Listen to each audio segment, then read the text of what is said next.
I am an artist and a PhD student being supervised by Anna Munster and Ollie Bown at the University of New South Wales, Australia. I'm really excited to be here today to talk about my work and my paper, Generated Tools, a Defamiliarizing Approach to Creating Machine Learning Art. A little bit of context about the project. This paper documents and reflects upon the outcomes of work created in my honours year back in 2021. And Ollie Bown, my now PhD supervisor, provided mentorship and feedback in this process and is also the other author on this paper. I'm right at the beginning of my PhD, which is really nice. Yeah, I'm enjoying it while it lasts. But I'm really interested in, if you'd like to talk to me or grab a coffee during the symposium, I'd really like that. Or if you'd like to reach out to me, my email is just up at the top there. But yeah, that would be really nice. So yes, next slide. So, Generated Tools is a practice-based research project in which I worked with the Generative Adversarial Network to create an installation that features tools as subject matter. And so in this, I was interested in exploring how artists can make strange with machine learning in ways that allow audiences to critically reapproach the known and familiar. And like a little bit of context for that statement, machine learning has seen increased adoption in recent years. I feel like everyone's talking about ChatGPT. I'm personally super interested in the TikTok AI filter. And obviously we have stuff like DALL-E 2, Midjourney. And that's not to say that this is bad. Compelling technology, it could spark, may spark new ways of making. But we also do know that it is potentially a conservative force as it's designed to narrow in upon the data set. It may reinforce the biases or naturalize the biases, ideas, and subjects of the data set.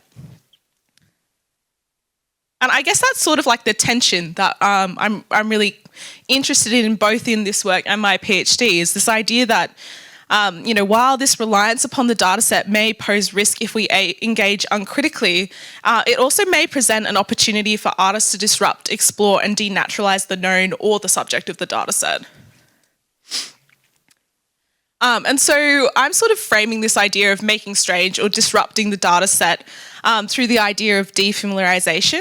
So coined by Victor Shklovsky, defamiliarization is understood as a tactic for creating heightened awareness by halting our automatic assumptions about a subject, essentially sort of allowing us to view it again for the first time with fresh eyes. So, how can we defamiliarize with machine learning? I'm going to walk you through the installation and sort of break it up into three components of the work and sort of try to discuss a few different ways of defamiliarizing I attempted throughout the project. The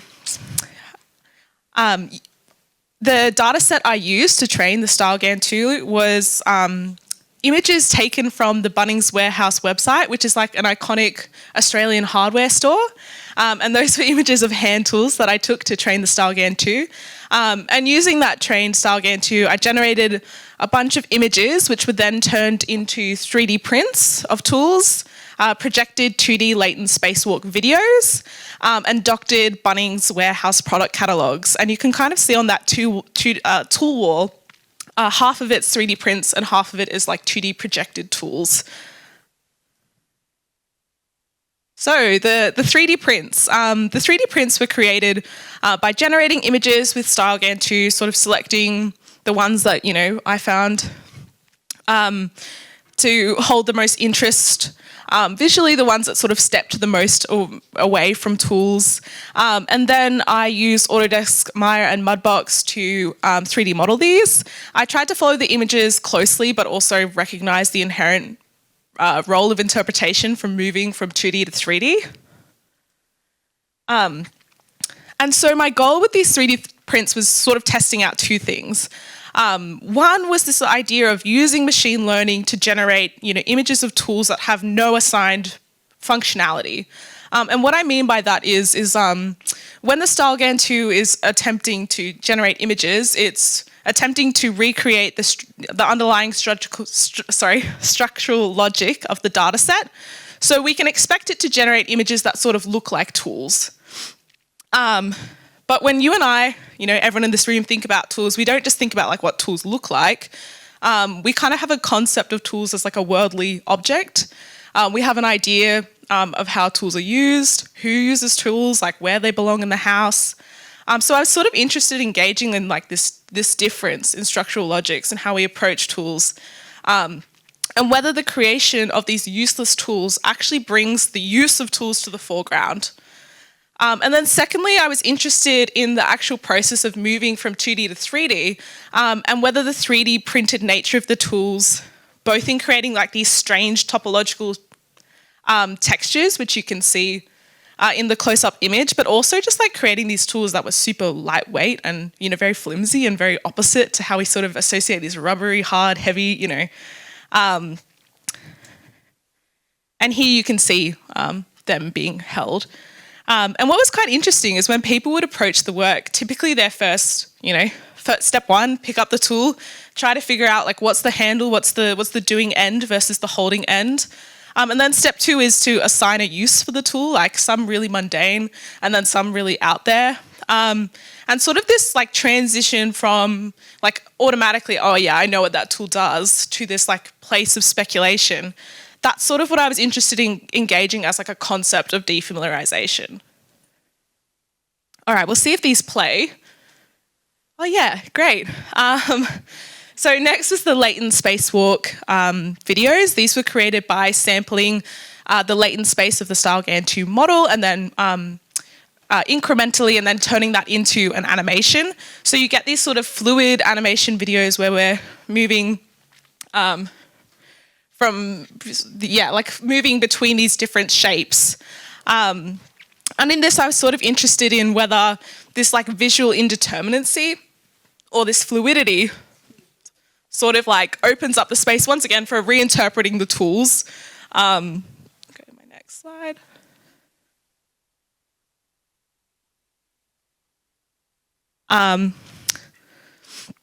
Yeah, and I was sort of interested in that, in whether like the splodgy, blurry tools, like whether this actually enables an active awareness of or reflection on how we relate to or use tools and technologies, or if it's just strange. I'll talk a little bit about that later in my final reflections, but we'll put that now as a little note. So finally were the doctored product catalogues. So these product catalogues were taken from the Bunnings Warehouse website, and then using Photoshop, I inserted the images generated by the StyleGAN2 into the product catalogues. Some, quite, like some more absurd than others. You can kind of see at the bottom, they're sort of just inserted in there. And then at the top, we actually try to, put them in the use case scenario, which gets a bit, a bit silly. But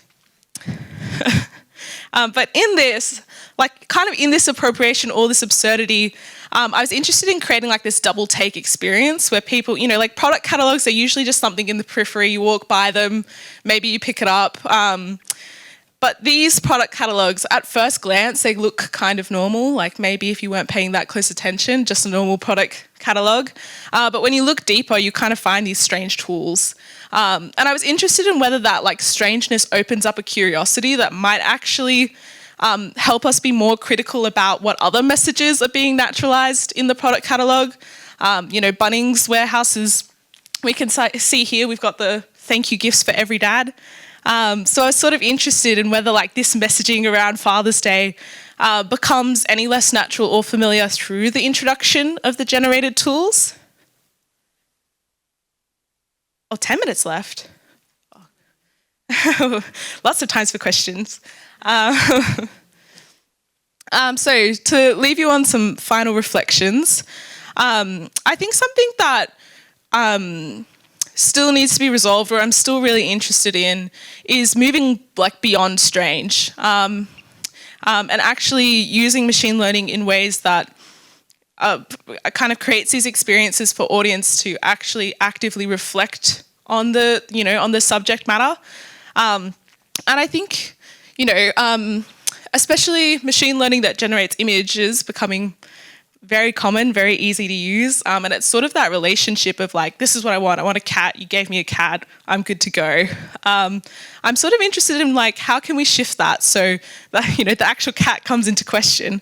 And I'm interested in sort of thinking about what techniques specifically in practice, whether it's engaging the difference in structural logics or engaging visual indeterminacy or shifting from 2D to 3D, how does that actually alter the defamiliarization experience? And I guess my final little reflection, because this work was done in 2021, it's now 2023, there's been some time to think about it. I'm really interested in how we talk about, machine learning as a tool, or like GPT is a productivity tool. And I think it sort of creates this feeling of like control, or, it's just doing what I want it to do. But something I'm super interested in about hand tools, and it's a bit more in my paper if you want to read about it, is that it's not actually a one-way influence. It's, we shape tools as they shape us. And I'm interested in, if machine learning is a tool, how can artists actually, through practice, make this symbiosis and all the ways that manifests like more visible and more able to be engaged with like for audiences? And with that, I'll open up to questions. Merci beaucoup. Merci beaucoup. Thank you very much for that. Thank you, Chloe. And yes. So, hola, 2 questions. We have 2 questions over there.